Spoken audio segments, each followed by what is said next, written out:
Olá, é rapidinho, já estamos de volta, obrigado por você estar acompanhando a programação da TV Novo Tempo. Muito bem, no programa Na Mira da Verdade, hoje eu começo lendo o texto de Mateus 27, verso 46, que diz o seguinte: às 3 horas da tarde, Jesus gritou bem alto: Eli, Eli, lama sabachthani. Estas palavras querem dizer: meu Deus, por que me abandonaste? A pergunta é: por que Deus abandonou Jesus na cruz do Calvário? Será que abandonou mesmo? Esse sentimento do nosso Salvador foi um sentimento de puro abandono? Essa e muitas outras questões você vai acompanhar agora, pois está no ar Na Mira da Verdade.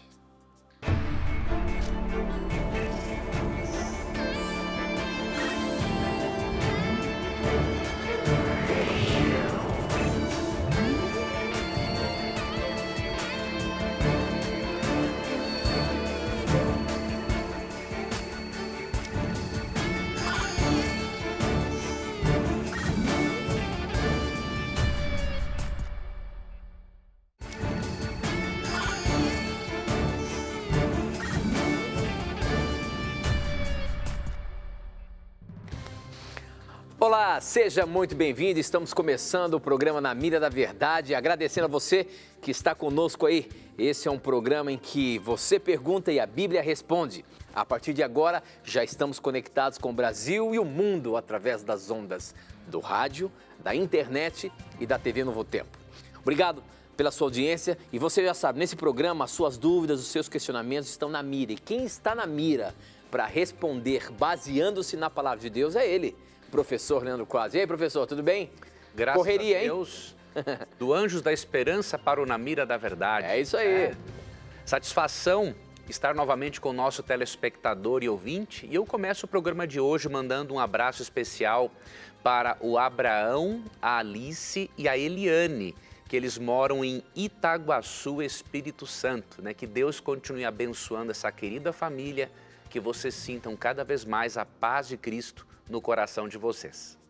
Muito bem, professor. Nós abrimos o programa com esse texto aqui de Mateus 27, verso 46, professor. Essa pergunta o Daniel Rocha mandou para a gente, dizendo o seguinte: eu queria saber se na cruz Deus abandonou Jesus mesmo. Será que é isso mesmo, professor? Jesus foi abandonado por Deus na cruz do Calvário? Na verdade, Deus o Pai não abandonou Jesus, mas Deus o Pai estava punindo na pessoa de Jesus os pecados da humanidade. Esse grito de abandono de Jesus é o cumprimento do Salmo 22, verso 1. No Salmo 22, verso 1, foi profetizado, mais ou menos 600, 700 anos de antecedência, ou talvez mais, a forma, o tipo de sofrimento que Cristo enfrentaria na cruz, né?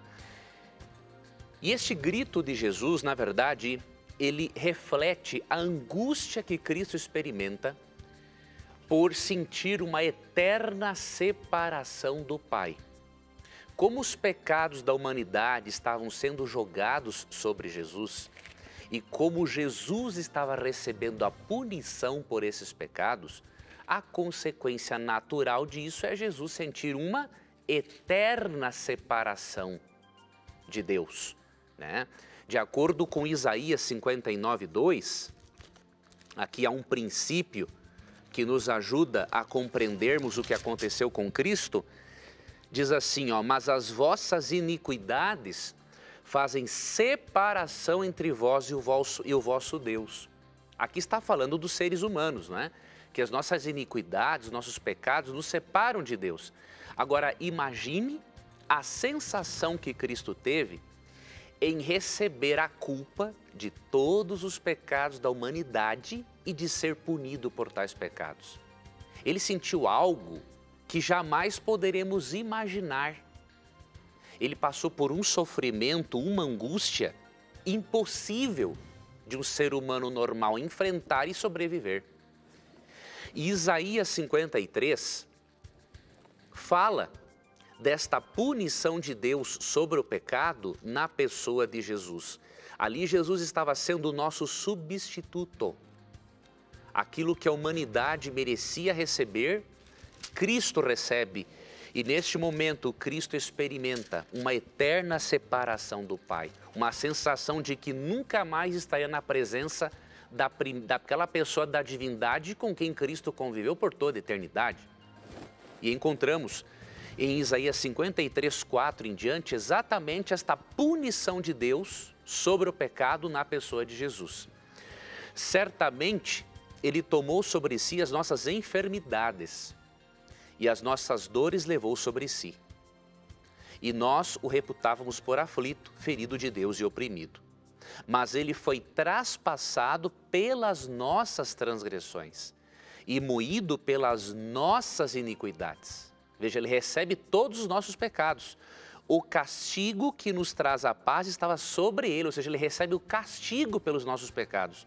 E pelas suas pisaduras fomos sarados. Todos nós andávamos desgarrados como ovelhas. Cada um se desviava pelo caminho. Mas o Senhor fez cair sobre Ele a iniquidade de nós todos. Ele foi oprimido e humilhado, mas não abriu a boca. Como cordeiro foi levado ao matadouro. E como ovelha muda perante os seus tosqueadores, ele não abriu a boca. Então, entre outras coisas, o texto diz que o castigo de Deus foi sobre Jesus, que a nossa iniquidade caiu sobre ele, então Cristo experimentou, por causa disso, uma eterna separação de Deus. O pecador que não se arrepender e contemplar a Deus na segunda vinda de Cristo, ele vai experimentar algo desta eterna separação de Deus. Por isso que eu digo para você, não vale a pena você esperar para ver. Vale a pena você desde agora estudar a Bíblia, convencer-se de que existe um Deus, de que existe um plano de salvação, porque chegando o fim do mundo e comprovando, por exemplo, que Deus não existe, o cristão não perdeu nada. O cristão teve uma vida de qualidade, teve uma vida de fé e uma vida de amor.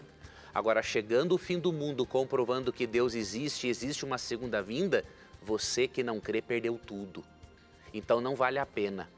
Não vale a pena você esperar para ver, esperar para sentir essa eterna separação que Cristo sentiu do Pai, eterna separação que todo pecador não arrependido vai sentir por não ter se apropriado do plano de salvação. Muito bem, o programa está apenas começando e para você participar, você pode mandar as suas perguntas por SMS. O número é 12 98151 0101. Eu recebo aqui na palma da minha mão ou pelas redes sociais. facebook.com/, Na Mira da Verdade, Instagram, @Na Mira da Verdade e ainda no nosso blog novotempo.com/, Na Mira da Verdade. A primeira pergunta, a gente começa aqui, chegou no SMS, não tem o nome, a pessoa não mandou o nome, mas ela quer entender, ou ela quer uma explicação sobre Hebreus, capítulo 8, verso 7, professor, que, para o nosso telespectador entender, sugere um suposto erro na primeira aliança, porque olha só o que fala Hebreus apenas nesse verso. Por isso que a gente sempre fala aqui que às vezes não podemos pegar um só verso, mas esse verso diz o seguinte: pois se a primeira aliança tivesse sido perfeita, não seria necessária uma nova aliança.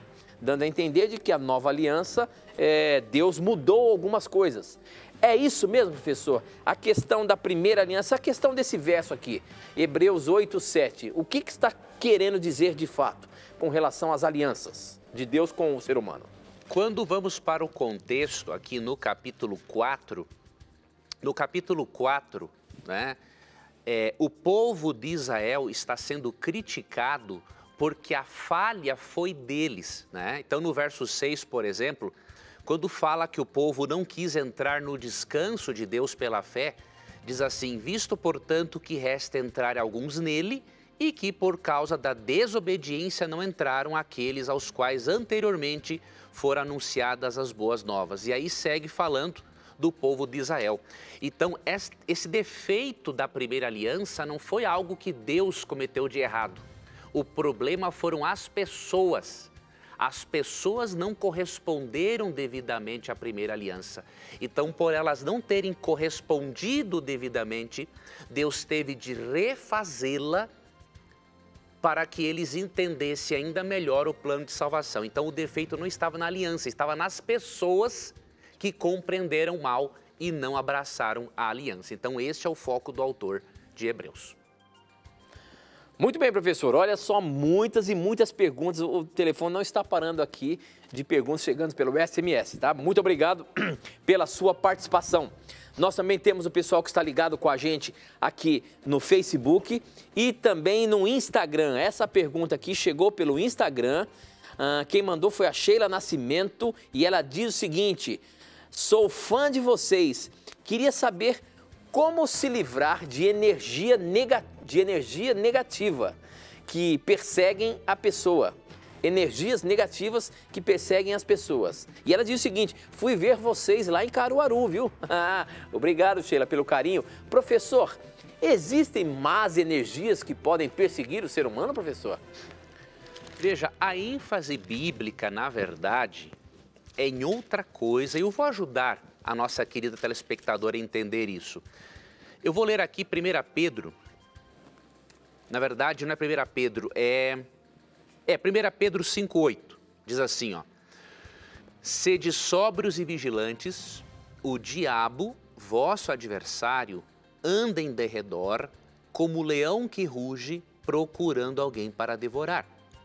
Resisti-lhe firmes na fé, certos de que sofrimentos iguais aos vossos estão se cumprindo na vossa irmandade espalhada pelo mundo. A Bíblia apresenta um ser negativo e não uma energia negativa, apresenta o diabo como devendo ser a nossa maior preocupação no conflito cósmico. A Bíblia apresenta o diabo como um ser real, tanto que Apocalipse 12, 7 a 12, menciona uma batalha literal entre ele, Satanás e seus anjos, e Cristo e os seus anjos. E em Lucas 10, 18, Jesus disse assim: eu via Satanás caindo do céu como um relâmpago, quando este foi expulso do céu. Então a nossa maior preocupação tem que ser em nos prepararmos espiritualmente para enfrentarmos Satanás. Agora, não podemos negar que palavras, atitudes, humor das pessoas nos influenciem. Podemos colocar isso entre aspas como energia negativa, né? Por quê? Palavras têm um poder muito grande. Provérbios 18, 21 diz que há poder para a vida ou para a morte na língua, nas palavras. Então, para você e eu nos livrarmos disso, nós precisamos primeiramente o seguinte: entendermos que a nossa principal luta, como diz Efésios 6, 10 a 17, não é contra seres humanos, mas contra Satanás, mas também devemos nos afastarmos de forma respeitosa de pessoas que nos jogam para baixo, pessoas que dizem palavras negativas, pessoas que vivem mal-humoradas. Elas acabam criando uma atmosfera ruim que pode nos influenciar, sim. Tá bom? Então tenhamos cuidado com isso, mas sempre nos lembrando que a nossa luta principal é contra seres espirituais reais. Muito bem, professor, muito bem. Hoje, muitas e muitas perguntas chegando aqui pra gente. Olha, em poucos minutos do programa, já devemos ter aí umas 200 perguntas aqui. Mas tem uma interessante e daquelas capciosa, meu nobre professor Leandro Quadros. Você vai ter que dar uma boa resposta para o meu amigo aqui, porque ele não está muito à vontade em nós o chamarmos de irmãos. Vamos ver o que ele está perguntando aqui. A pergunta é do Leomar. Ele é de Monteiro, na Paraíba. Ele diz assim: eu gosto muito do programa. Eu sou afastado da Igreja Assembleia de Deus, mas não sinto verdade quando vocês adventistas nos chamam de irmãos, justamente por causa das doutrinas adventistas. E só são considerados irmãos quando fazem parte da igreja adventista. Por que nos chamam de irmãos se não nos consideram como irmãos? Por acaso não estão agindo com falsidade? Porém, reveja vossas doutrinas adventistas. Que Deus vos liberte dessas doutrinas humanas. Saiba que só existe uma luz e se chama Jesus. Não existe luz menor.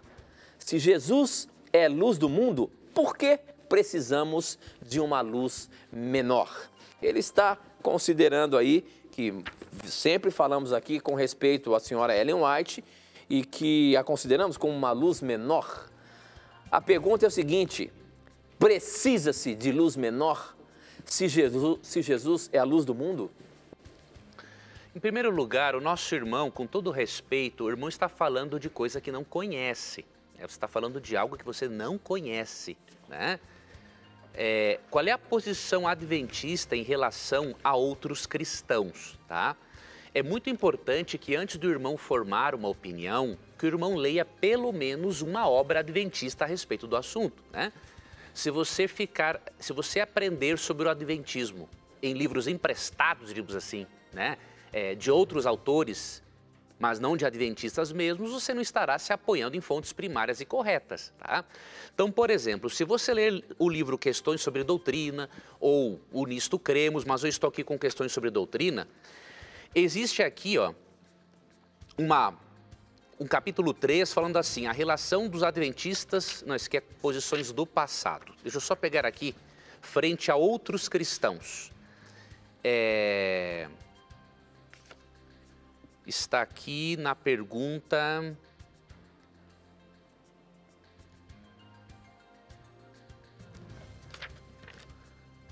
Vamos ver aqui, acho que é a pergunta... Aqui, ó, página 425, os adventistas e o programa de missões mundiais. Então, irmão, é importante que você leia uma obra dessas para você não afirmar coisas que não existem, tá? Aqui tem a pergunta. Como cristãos, qual é a atitude dos adventistas com o programa missionário geral para a evangelização do mundo não cristão? Aceitam a responsabilidade para regiões determinadas, deixando o restante para outras corporações cristãs? E aí no item de número 1 diz assim, reconhecemos como parte do plano divino para a evangelização do mundo todas as corporações que exaltam a Cristo ante os homens. E temos em autoestima os homens e mulheres cristãos de outras comunhões religiosas que se empenham em ganhar pessoas para Cristo. Então, o fato de crermos que somos a igreja remanescente, que contribui com doutrinas distintivas, não significa que nos julgamos os melhores ou os donos da verdade. É posicionamento nosso que faz parte do plano divino para a evangelização do mundo, todas as corporações religiosas que exaltam a Cristo. Então isso aqui está na página 425. Então eu digo com respeito, o irmão não sabe o que está dizendo. Outra coisa, você diz que nós temos Ellen White como uma luz menor, e isso não seria necessário porque a Bíblia é uma luz maior. Você precisa compreender qual é o significado da expressão luz menor, e você não compreendeu. Quando Ellen White disse que os escritos dela são uma luz menor em relação à Bíblia, que é uma luz maior, ela não o falou com o sentido de completar a Bíblia. A Bíblia não precisa de complementos. Qualquer profeta, qualquer pessoa que quiser completar a Bíblia é um falso profeta. Tá? Quando Ellen White disse que seus escritos eram luz menor, eu vou usar para você uma ilustração de uma pioneira, não é? Que Ellen White gostou muito dessa ilustração e que Ellen White diz assim, essa ilustração desta irmã é a melhor forma de apresentar este conceito de luz menor. Então, por exemplo, Ellen White, essa irmã, e Ellen White gostou da opinião dela, ela comparou o dom profético com um telescópio. Quando você tem um telescópio, o que ele te ajuda a fazer? A ver de uma forma melhor as estrelas que estão no céu. Só que o telescópio não coloca nenhuma estrela lá. Ele só mostra aquilo que já está lá. Então é assim o dom profético de Ellen White. ajuda você a ver, a detalhar coisas que estão na Bíblia, mas não complementa a Bíblia de forma alguma, tá ok? Então, meu irmão, lhe recomendo, leia uma obra dessas como Questões sobre Doutrina, não aceite esse tipo de mito, e quando nós chamamos irmãos de irmãos é porque nós nos consideramos mesmo, não somos melhores do que ninguém.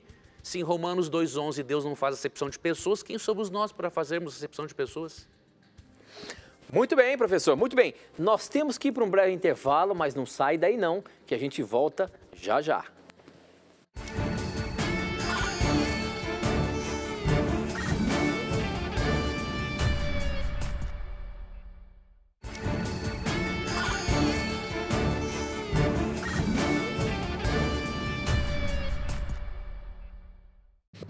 Já estamos de volta, muito obrigado por você permanecer aqui com a gente. Este é o programa Na Mira da Verdade. Se você tem dúvida, mande as suas perguntas para a gente. Você pode tirar as suas dúvidas mandando-as através do nosso SMS. O número é 12 98151 0101. Também pelas redes sociais. Facebook, namiradaverdade.nt, @ Na Mira da Verdade pelo Instagram e também no nosso blog novotempo.com/Na Mira da Verdade. Essa pergunta que chegou aqui pelo nosso SMS, quem mandou foi o Simval Luciano, e ele disse: hoje vai dar certo. Deu certo, Simval, sua pergunta foi pescada. A pergunta do Simval, professor, é a seguinte: queria saber se há alguma relação entre dois acontecimentos ali do Antigo Testamento, um em Êxodo, capítulo 12, verso 21 e 22, e o outro em Josué 2, verso 18 e 19. Eu já vou passar para você, professor. A questão é a seguinte: Êxodo 12, 21 e 22 é quando o povo de Israel é convidado a passar o sangue aos umbrais, ali na Páscoa, certo? E o outro de Josué 2, 18 e 19 é quando um dos espias está fugindo ali da casa de Raabe e ele diz para também deixar algo ali demarcando, né? Algo marcado com sangue. E ele quer saber se existe alguma relação nisso. O que Deus pediu para o povo de Israel fazer ali no dia da Páscoa, né? Marcando os umbrais da porta para que quando o Espírito passasse fosse reconhecido que era o povo de Deus. E lá na terra dos espias, na casa de Raabe, quando ele foge, o que ele pede para ela deixar ali é algo vermelho, né? Vamos ver o que está escrito lá em Josué para a gente confirmar isso. O verso 18 e 19 diz o seguinte, professor: quando invadirmos a sua terra, amarre esse cordão vermelho na janela de onde você nos fez descer. Junte dentro da sua casa o seu pai, a sua mãe, os seus irmãos e todos os parentes do seu pai. Se alguém sair da casa, será culpado da sua própria morte. E nós não seremos responsáveis. Mas se alguém que estiver com você for ferido dentro de casa, a culpa será nossa. Tem alguma relação? Esse detalhe do vermelho nos umbrais das portas e ali na casa de Raabe? Não, eu não consigo ver essa relação no texto bíblico. Eu vejo aqui que em Êxodo capítulo 12... a questão é muito mais profunda porque envolve a morte de um cordeiro. Então, esse sangue do cordeiro no umbral da porta, né, protegia todo o primogênito israelita para não receber o castigo que viria sobre o Egito. E esse sangue representa, assim, o sangue de Cristo, porque um cordeiro está envolvido. Agora, no relato de Raabe, alguns gostam de aplicar, não é, o cordão vermelho representa o sangue de Cristo que protegeu Raabe. Existe essa aplicação, mas eu particularmente não consigo ver isso no texto. O texto, na verdade, está dizendo, né, que ela, de livre e espontânea vontade, e tinha aquele cordão, podia ser azul, podia ser roxo, tinha aquele cordão vermelho, por ele desceu os espias, e aí eles aproveitaram e disseram o seguinte: olha, para nós sabermos que aqui é a sua casa e não virmos aqui destruir, deixe esse cordão aqui para que nós possamos proteger você. Então, eu particularmente eu não vejo uma relação teológica, né, ou ideológica entre os dois capítulos, né? Muito bom. Próxima pergunta chegou pelo nosso Instagram. Pessoal também participando muito. Muito obrigado por você estar acompanhando a gente nas redes sociais. Mande a sua pergunta para a gente. Quem mandou essa aqui foi a Débora.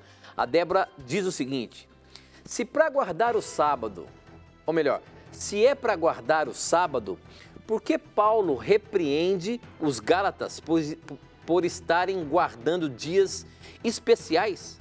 Isso está lá em Gálatas 4, versos 9 e 10, professor. Ela aí está questionando a guarda do sábado. Paulo realmente está repreendendo ali os Gálatas por guardarem dias especiais, como o sábado, por exemplo, professor?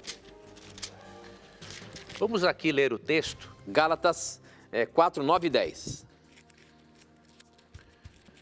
Aqui diz o seguinte: guardais dias e meses e tempos e anos. Receio de vós tenha eu trabalhado em vão. Aqui Paulo não está falando da observância do sábado como ensinada na criação por alguns motivos. Primeiro, Paulo não teria a autorização de Deus para abolir um dia de guarda estabelecido pelo próprio Deus na criação. Quando você lê Gênesis 2, 2 e 3, é dito assim, que o Senhor abençoou e santificou o dia de sábado. Quando Deus criou o sábado era um memorial do seu poder criador. Se destinava a ser um dia de adoração para que o ser humano passasse mais tempo com Deus. Não teria lógica alguma em Cristo ou o próprio apóstolo Paulo abolir algo de tão grande importância, que serve de lembrete do Deus Criador. Outro motivo, nós lemos em Atos 16, 13, Atos 17, 2, Atos 18, 13 e 4, que décadas após a cruz, o apóstolo Paulo continuou guardando o sábado. Então seria muito estranho o apóstolo Paulo observar o sábado e depois dizer para os Gálatas, olha, não observem, eu observo, mas vocês não precisam. Não tem lógica alguma. Então, quando ele fala aqui de dias, meses e tempos e anos, né, ele está falando aqui de festividades judaicas cerimoniais que estavam sendo colocadas como meio de salvação. Ele nem estava sendo contra as festividades em si mesmas. Ele estava sendo contra um sistema legalista que colocava esse dia de festa ou qualquer outro, né, como um meio de conseguirmos a justificação. Você tem que analisar a carta de Paulo de uma forma mais ampla. Paulo em Gálatas está defendendo a justificação unicamente pela fé. Mas ele não está abolindo a lei como parte de um estilo de vida, de uma vida transformada. Tanto que nos capítulos 5 e 6, ele fala da importância de vivermos no Espírito e não vivermos na carne. Então pense, se o sábado originalmente foi dado como um propósito de manter na lembrança que Deus é o Criador, por que abolir algo assim tão importante? Como bem escreveu Ellen White no livro Patriarcas e Profetas, né, que se o sábado não tivesse sido esquecido, dificilmente existiriam ateus ou agnósticos no mundo, porque desde o princípio teria sido mantido na mente do ser humano a lembrança de que existe um Deus Criador. Muito bem, professor. Estou aqui acompanhando aqui o nosso blog, novotempo.com/na mira da verdade, e as perguntas estão chegando aqui. Tem uma aqui que eu fiquei de uma certa forma triste, vou colocar ela na mira. E vamos ver o que ela está falando até o final. Ela é um pouquinho extensa, mas eu vou colocá-la na mira. Não, ela é bem extensa. Mas vamos lá. A pergunta é a seguinte, professor. Quem mandou foi a Gerlane. Ela é de Recife. E ela diz o seguinte. Assistindo um programa da Novo Tempo, o pastor falou que você tem que procurar uma igreja verdadeira. Ele sempre fala assim. Aí ele falou, se você abrir uma igreja, essa igreja vai ser falsa. Eu confesso que eu fiquei triste com essa afirmação.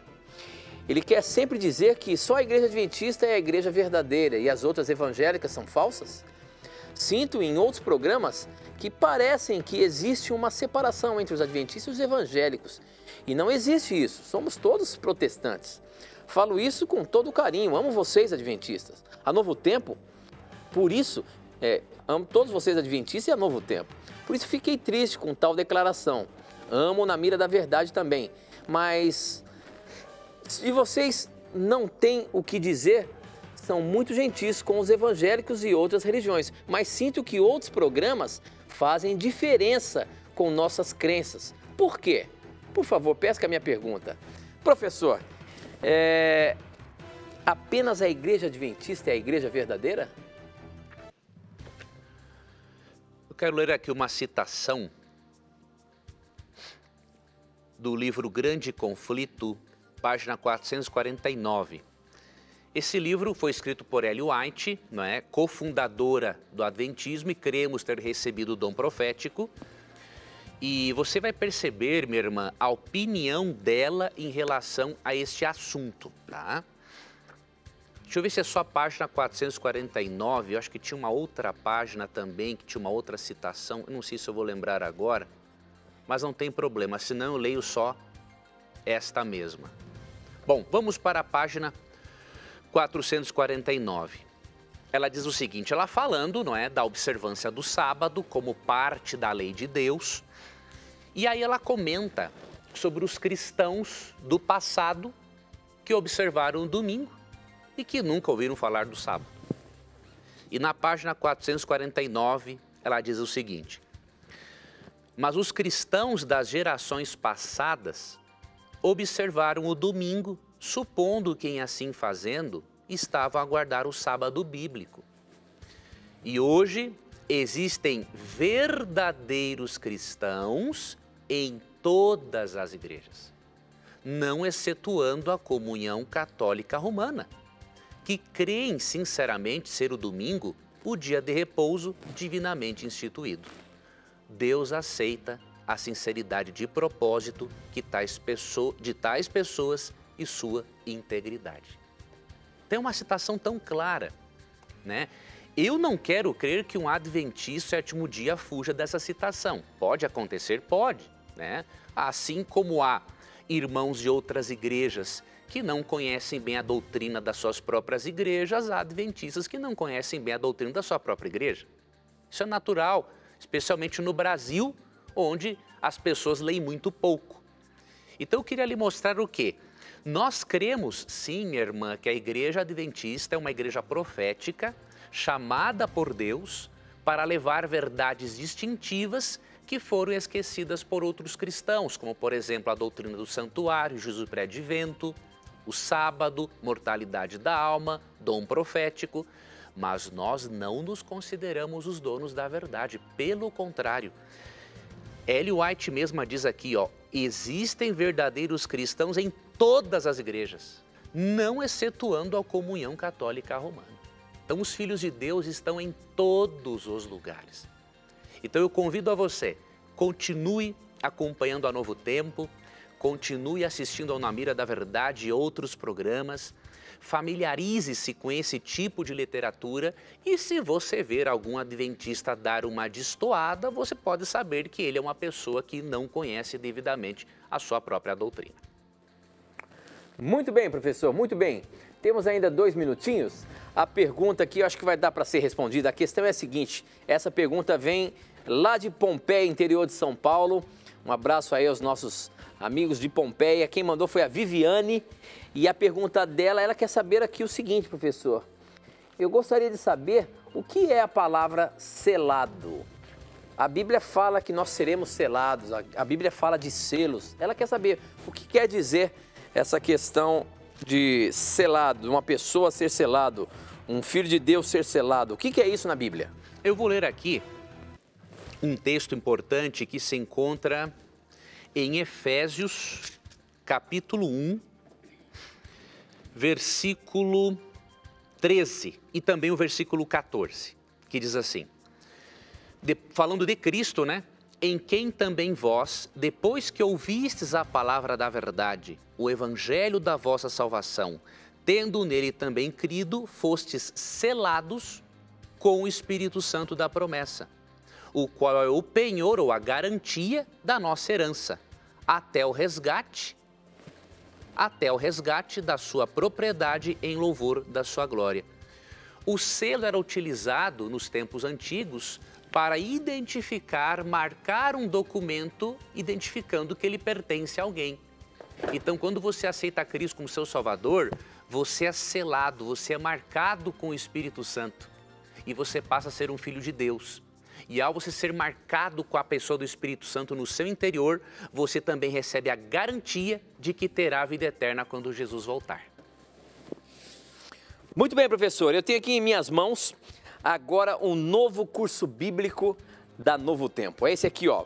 Santuário, o caminho de Deus. Esse é um DVD feito pelo pastor Arilton e essa série está acontecendo agora no programa Bíblia Fácil, mas é um curso bíblico completo sobre essa doutrina do santuário.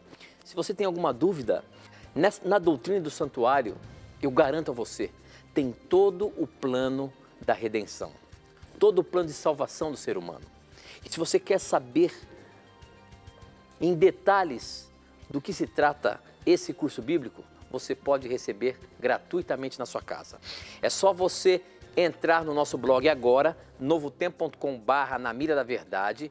Você vai ver um banner escrito curso bíblico gratuito. Você clica lá, faça um cadastro e receba gratuitamente esse DVD com um curso bíblico completo sobre o santuário. É um presente nosso para você. É algo que é patrocinado pelo Anjos da Esperança. Este é um material fantástico, todo gravado em Israel, com assuntos profundos sobre a salvação. Tenho certeza que você vai gostar. Peça agora mesmo, é um presente nosso para você. Tem uma perguntinha aqui interessante que diz o seguinte: professor, aquelas línguas estranhas de Pedro e Cornélio, como podem ser consideradas idiomas se eles eram do mesmo lugar? Essa pergunta você vai ver já já, depois do intervalo. A gente volta já já.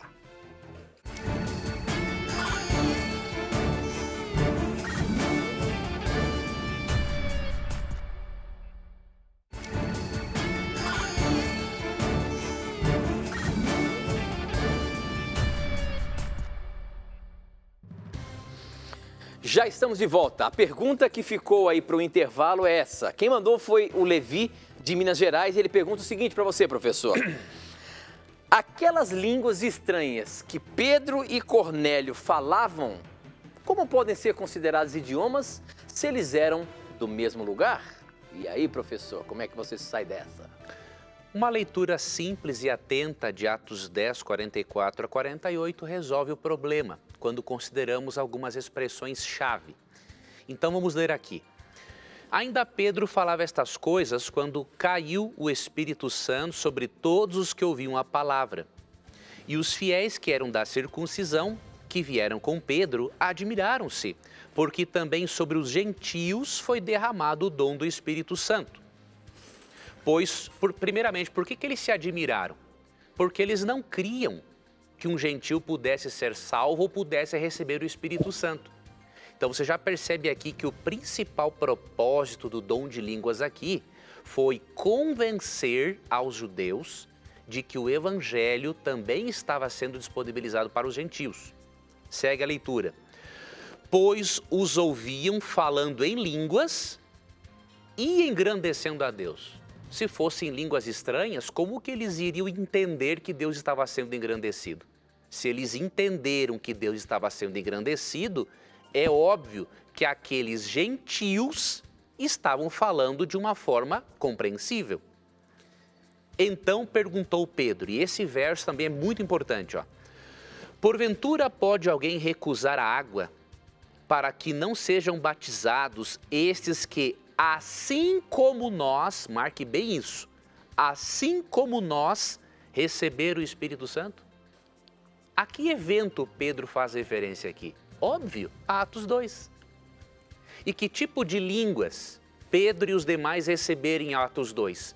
Línguas estranhas ou idiomas? Idiomas. Então, se Pedro comparou a experiência de Cornélio e dos gentios com Atos 2, é totalmente infundada a alegação de que línguas estranhas estavam sendo faladas aqui. Não existe base para isso. Agora, nesse diálogo, eu não peguei direito aí, professor, um diálogo entre Pedro e Cornélio, só estavam os dois falando em línguas ou não? Não, aqui tinham outras pessoas aqui no meio, mas o ponto importante aqui é que Deus mostrou, por meio do dom de línguas, que os gentios também mereciam o evangelho. E Pedro comparou esse dom de línguas ao dom de línguas de Atos 2, que eram de idiomas. Então, isto é o importante aqui no capítulo. Tinham pessoas ali, então, de outras línguas. E eles falavam isso para que essas outras pessoas também entendessem. Para que ali, na verdade, como eu falei no início, o propósito principal era o quê? Provar para os judeus, por meio do dom, que os gentios também eram dignos da salvação. Então, aqui era um propósito diferente. Ok, muito bem. Mais uma perguntinha agora, essa aqui chegou pelo nosso Facebook, o Rodrigo Júnior. E ele diz o seguinte: o foco das 2.300 tardes e manhãs é a eliminação do mal no universo? Olha a dúvida do Rodrigo Júnior. A questão das 2.300 tardes e manhãs de Daniel 8,14, ela tem a ver com a eliminação do mal no universo, professor? Veja, o foco principal, vou brevemente falar para o nosso telespectador que talvez nunca tenha ouvido falar sobre isso. Daniel 8,14 diz assim: e até 2.300 tardes e manhãs e o santuário será purificado. Nós cremos que o santuário ali a ser purificado é o celestial e que 2.300 tardes e manhãs se referem a 2.300 anos, tendo como base o princípio de ano para a interpretação de profecias. E qual é o foco desta profecia de 2.300 anos? Dois principais, e eu vou mostrar aqui para você, Daniel capítulo 7. Em Daniel capítulo 7, na verdade, a purificação do santuário celestial, ao final das 2.300 tardes e manhãs, ou 2.300 anos, corresponde a um juízo chamado juízo pré-advento, que ocorre antes do céu. E o foco da profecia e o foco do juízo está aqui em Daniel 7, 25 a 27. Falando primeiramente de um poder antagônico a Deus, diz assim: proferirá palavras contra o Altíssimo, magoará os santos do Altíssimo, ou seja, perseguirá, e cuidará em mudar os tempos e a lei. E os santos lhes serão entregues nas mãos por um tempo, 2 tempos e metade de um tempo. Mas depois se assentará o tribunal, né? Esse juízo pré-advento começa ao final das 2.300 tardes e manhãs, que entendemos 1844, se assentará o tribunal para lhe tirar o domínio. Ou seja, primeiro propósito da profecia, tirar o domínio do poder representado pelo chifre pequeno. E o segundo propósito, verso 27, o reino e o domínio e a majestade dos reinos debaixo de todo o céu serão dados ao povo dos santos do Altíssimo.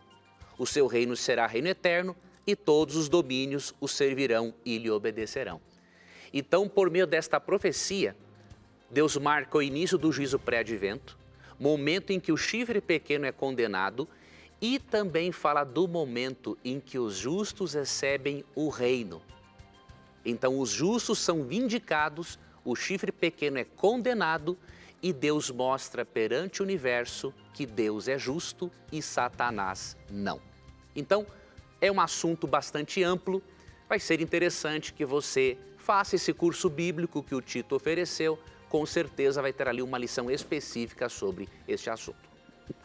Muito bom, professor. Uma pergunta que chegou aqui pelo SMS agora, pergunta interessante, ela é baseada em Tiago 1,14. A pergunta, deixa eu ver se tem o nome aqui, é o José de Tangará, Mato Grosso. A paz do Senhor Jesus, a você também, meu irmão, obrigado pela sua participação. Sua pergunta foi pescada e ele diz o seguinte: parabéns pelo programa, muito bom. Conforme Tiago 1,14, já temos uma concupiscência que gera pecado. Pergunto, lá no Jardim do Éden, Adão e Eva já tinham essa concupiscência antes de serem tentados pela serpente? Olha só o que diz na linguagem de hoje, Tiago 1,14. Mas as pessoas são tentadas quando são atraídas e enganadas pelos seus próprios maus desejos. Ou seja, todos nós já temos predisposição de pecar, certo, professor? Sim. Já temos os maus desejos. A pergunta dele é a seguinte: Adão e Eva, antes de pecar, tinha esse desejo, essa predisposição para o pecado? Não tinha, amigo telespectador, pelo seguinte: Deus criou Adão e Eva perfeitos. Né? E aqui em Eclesiastes 7:29, Salomão diz assim: eis o que tão somente achei, que Deus fez o homem reto, mas ele se meteu em muitas astúcias.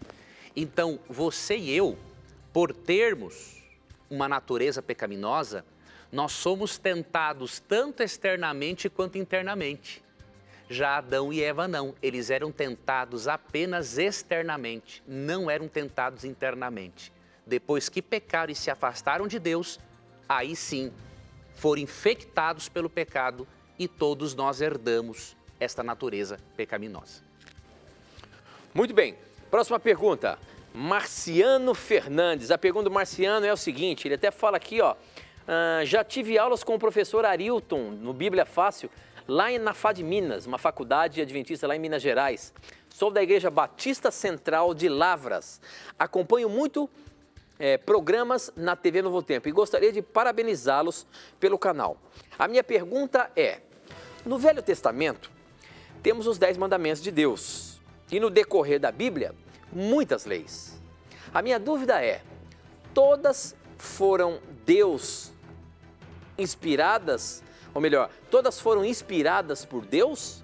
Todas as leis que permeiam a Bíblia foram inspiradas por Deus? Ou as leis de Moisés são como as leis de hoje, leis para a sociedade? Porque tem muitas leis estranhas, não parecem com Deus, com o nosso Deus que é amor. Por exemplo, o Êxodo 21, os versos 20 e 21. Eu amo a Deus mesmo achando que alguns textos são cruéis. E aí, professor? A lei de Moisés é considerada a lei de Deus? Foi inspirada por Deus? Ou eram leis civis para a sociedade? Veja, vamos primeiramente analisar um texto que é 2 Timóteo capítulo 3, verso 16. Nesse texto, o apóstolo Paulo está falando do Antigo Testamento. E ao falar do Antigo Testamento, ele diz o seguinte: toda a Escritura é inspirada por Deus e útil para o ensino, para a correção, para a educação na justiça, a fim de que o homem de Deus seja perfeito e perfeitamente habilitado para toda boa obra. A palavra toda do grego pasa significa realmente cada escrito. Então, tudo que está na Bíblia realmente foi inspirado por Deus. Agora, é óbvio, Deus tem leis de ordem moral, leis. Primeiramente, a palavra lei na Bíblia abrange tudo, abrange toda a instrução de Deus, ok? Mas isso não nos impede de vermos que há leis de ordem moral, há leis de ordem cerimonial, há leis de ordem civil, há leis dietéticas, há leis higiênicas e por aí vai. O que nós devemos entender é que todas as leis de aspecto moral, elas se aplicam a todas as pessoas, de todas as idades e de todas as épocas. As leis civis se aplicam também dependendo da cultura na qual nos encontramos. Se não se aplicarem todos os detalhes das leis civis, pelo menos o princípio de tais leis se aplica, com toda certeza, tá bom? Então, para você fazer uma distinção, mesmo que a palavra lei se refira a toda a instrução de Deus na Bíblia, mas para você fazer uma separação entre aquilo que pode ser local e transitório e aquilo que é universal e eterno, pergunte-se o seguinte, da seguinte forma: esta lei foi dada de uma forma universal ou de uma forma local? Quando é dada de forma universal, é um princípio. E por ser um princípio, ele é imutável. Por exemplo, Marcos 2, 27. Jesus diz que o sábado foi estabelecido por causa do homem, como bem traduziu a King James atualizada, por causa do ser humano.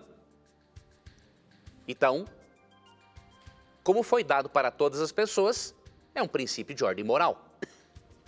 Já a circuncisão, você percebe que foi dada também por Deus, mas em Atos capítulo 15 você percebe que Deus não deseja mais se utilizar daquele recurso pedagógico para ensinar algo.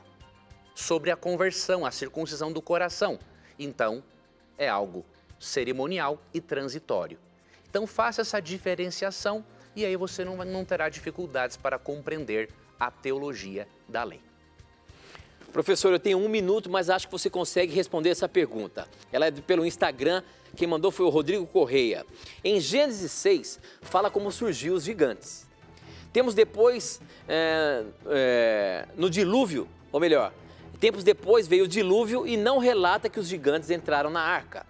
Como depois voltou a ser citado, por exemplo, Davi lutou com gigantes? A pergunta é, os gigantes existiram antes do dilúvio? Como é que eles puderam existir depois do dilúvio também, se acabou tudo, só ficou a família ali de Noé? Nós temos que entender que a humanidade foi decrescendo na sua estatura, não é? Então, existiram gigantes antes, existiram depois, porque depois do pecado desregulou a natureza humana. Até hoje, todos temos o mesmo tamanho? Não. Passam-se gerações, alguns são mais altos, outros mais baixos, e por aí vai. Isso só mostra a degeneração humana. E uma outra observação, em Gênesis 6:4, quando falo em gigantes, o principal propósito não é falar tanto da estatura, mas pessoas gigantes na maldade. Eles eram tão perversos que a Bíblia os chama de gigantes em Gênesis 6. Muito bem, professor. Com essa nós encerramos mais um Na Mira da Verdade e esperamos você a semana que vem, se Deus quiser. Um abraço, professor. Um abraço, Tito. Obrigado a você, amigo telespectador, por ter acompanhado mais um programa. E lembre-se que no nosso programa, sempre que você tiver a coragem de perguntar, a Bíblia vai ter a coragem de lhe responder. Aqui você já sabe, as suas perguntas sempre estão na mira da verdade. Até o nosso próximo encontro. Tchau.